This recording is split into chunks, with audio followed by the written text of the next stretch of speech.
Guys, check this out. I just figured out how to shim my front and rear differentials. Here, let me show you real quick.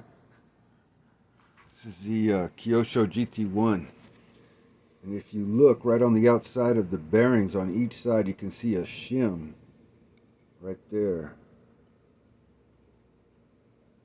That's actually a shim right there. And there's another one right here. See that? And what they do, here's a couple of them right here. Here's like a 0.2 and here's a 0.1. And what they do is they sit inside that little lip right there. You see that little lip? And they keep the differential from moving back and forth, like left or right, this way or that way.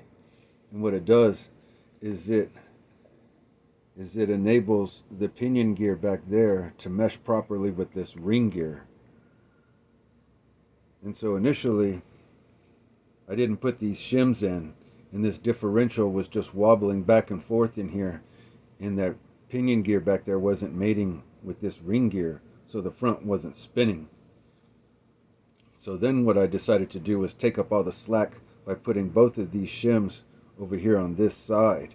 And what happened was it pushed the differential this way too much, and the gears were all the way in. The pinion gears were meshing and they were going all the way in, and it was really rough and hard to spin. So I decided, and I figured out these little things, they just slide right over your differential cup and they sit right down in there. And so when I took this other 0.2, I had two of them. There was 2.2s over here, both of these, and I moved it to this side.